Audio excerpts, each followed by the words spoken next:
So, Jeff, we're having some fun with some easy, fun questions here, but I do have to ask a hard hitting question, I guess, and I hate to be a downer. Oh But we boy. saw on Friday night a big announcement from a guy that you and I both think a lot of. I'm talking about Kevin Owens. He was supposed to be headed to a WrestleMania showdown with Randy Orton, but instead he had to make the announcement that he's got to go away and have surgery. I don't know the exact details, but we're led to believe it's a spine or back or neck issue of some sort. And anything like that is not a guarantee and not an easy road to recovery. We've seen some incredible, performers like the Chris Benoit's and the Edges and the Stone Colds and so many others have these issues, have a surgery and come back and they're okay. But we've seen others where, hey man, that might be it for a while. Guys like Edge had an issue, and certainly Big E right now, and TJ Wilson before him. We don't want any of that for Kevin Owens. We want him back happy and healthy and entertaining us as soon as possible. But this was a major moment that I did not expect. And I think because it leaked ahead of time, I watched it a little skeptical, wondering, is this a story? Yes. Is this a storyline? And I think that's one of the reasons I saw a report that Kevin was so upset that it leaked. He wanted to be the person to deliver this news to the fans. I feel badly that A, he had to give the speech, and B, he didn't get to do it the way he wanted to do it. Because I can't help but wonder how many fans were like me and thought, oh, it's a swerve, bro. Here it comes. Because we want everyone to, like, we just know this close to WrestleMania, 10 days out, and being told, hey, you're not going to be able to be there. That's got to be devastating. Talk me through what you thought as you saw Kevin Owens explaining that he's got to leave for a bit. Well, what convinced you this isn't a work? Nothing, I guess. I guess it could all be a work. Yeah, and I'm not going down that road, but so we're going to just Kevin is, and if Conrad help me out here, but I think the understanding that it was kind of like two moves that happened, and I'm just like, and there's been a couple of things they put online, the bad bumps he's taken through all the years, and Kevin is one of those guys. He ain't afraid. I mean, he's taken big, I'll call them dangerous bumps, big bumps. And I guess something happened in a recent match. Man, I hate it. I mean, if that's the reality, look, it's never a good time, but man, what a disastrous time for all this to go down. And the thing that, Conrad, it feels like it was just yesterday. And then on the other hand, kind of like a lifetime that, man, you have C3, C4, C5 surgery, you're done. It is instant retirement. It's over. But now with, I guess you could say, the advancements in the procedures and the technology and the healing and what they know and all that have they given a specific diagnosis? My understanding is no, because that's what I would kind of lean into, like what actually is the surgery? Because I do know enough to know neck surgeries can be minor or major. I think that's the easy way to say it. Man, I hate it for him. What a hell of a performer. Puts his heart into this business in so many ways and has for years. And so missing a Mania is huge for those guys. I hate it for him. I hope that. Do we know, Conrad, like what the specific surgery is, or no yet? Have they let that out? Yeah. I don't know. Okay, that's fine. It does bring about the question. It feels silly and even maybe unfair to even ask as a follow up. But if you were guessing, who do you think? This is not important, but who do you think is going to be Randy Orton's WrestleMania opponent now? We saw him hit the RKO and Nick Aldis. I saw some people saying, oh gosh, I hope this means Nick Aldis gets a WrestleMania match against Randy Orton. Sign me up for that. I would love for Nick to have his WrestleMania moment. But if this leads to Nick as the GM introducing another talent into that match, that feels a little more likely. Yep. And there's a variety of different ways they could go there. But there's speculation that, according to the rumor and innuendo, Rusev has re-signed with WWE. Would that be the way to bring him back, or what would you do with Randy Orton's WrestleMania moment. You know, the internal, and I don't even want to say roster because it would be the internal options that I'm sure they are going through. Let's all put our heads together and figure out the best story, the best route, the best way to get there, who's available, what's going to make the most sense,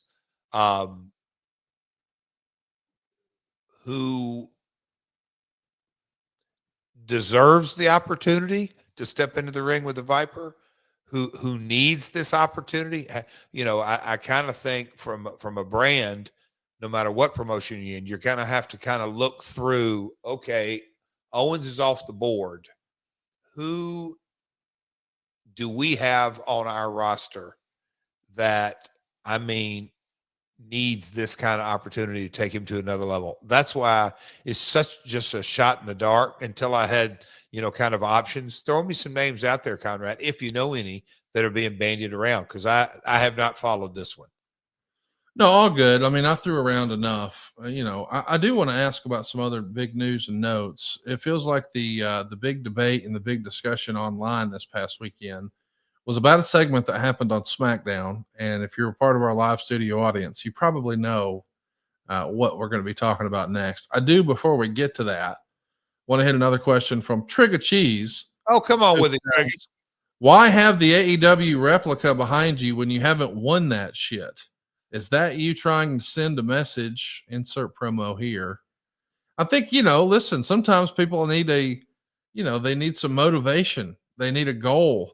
They need to manifest that goal. And I remember as a young salesperson, I used to hear guys say, you know, hey, you need to take a picture of your goal and put it on your dash. So as you're driving, you're looking at it, or put it but where you can see it, you know, when you're brushing your teeth in the mirror every morning or what have you. Is that sort of what the AEW belt is behind you? That's your stated goal, or am I off base? Well, Conrad, I mean, we've talked about this a couple of different slants, and yes, we do a podcast. Absolutely love it.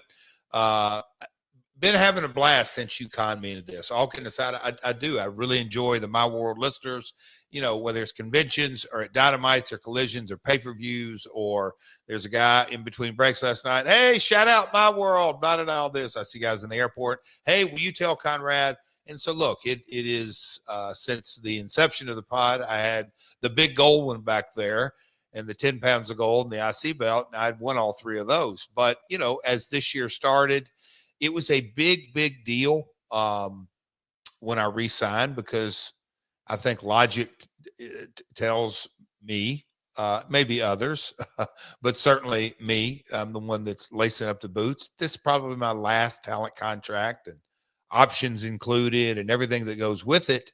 And I kind of made the bold statement that, look, I want to go out with a bang. And how do you go out with the biggest bang of all? And that is shoot for the biggest prize of all with the company that you sign with. What's their biggest prize? It's the AWA World title. I said it in the opening in ring on January 1st of this year. I may fall flat on my face.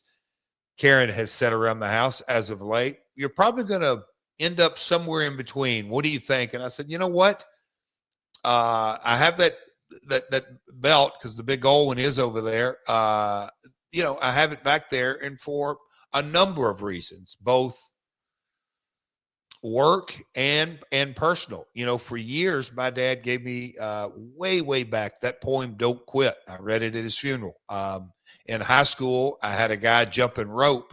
I had a little photo that I had in my bathroom that I kept up because I wanted to get in 2,000 jumps a day. And I did that for, I don't know, 2 years, whatever it may be. I've always used kind of markers. I've got them in my car right now. One of them's kind of business driven. The other one's spiritual driven. I've always used, I'll kind of call it markers or reminders, or, you know, I don't want to necessarily say goals, but yet you could interpret it that way. But it is a set piece that is a reminder. And look, I landed today, and the first thing I did, and you know this, Conrad, I came home, got me a quick little bowl of oatmeal. I was up at, so that's 3 a.m. Nashville time. Did my 15-minute stretching routine, but I got home. First thing I did is go to the gym. So while I am in an active talent, I stay in the very best possible shape I can. And why do I do that? I want to perform the very best I can. And there's going to be more opportunities in my final contract. And I'm going to be damn sure that I'm in the best physical shape. So whether it's a world title shot, whether it's a TNT or any other shot, tag, trios, AEW, ROH, whatever it may be, I'm going to be ready for that opportunity. And so, yeah, it is somewhat of a marker for me that kind of takes in my AEW mindset. Jacob Silva. I'm from Bulls Gap, Tennessee. I was looking for a house, and Jason, when I talked to him, it seemed like he knew a lot about what he was talking about, and he was a big help with anything I ever needed. It was my first time buying a house, so I didn't know what I was getting into. It was a good experience. I closed actually a week earlier than planned. Anytime I needed help with anything or had any questions, he'd answer right away and help me learn a lot too. I would gladly recommend anybody. Y'all are a big help, and if I ever go to buy a house again, I'd go with y'all again. My name is Jacob Stimmel, and I got into my first home with the team at SaveItConrad.com. NMLS number 2129, Equal Housing Lender. SaveWithConrad.com.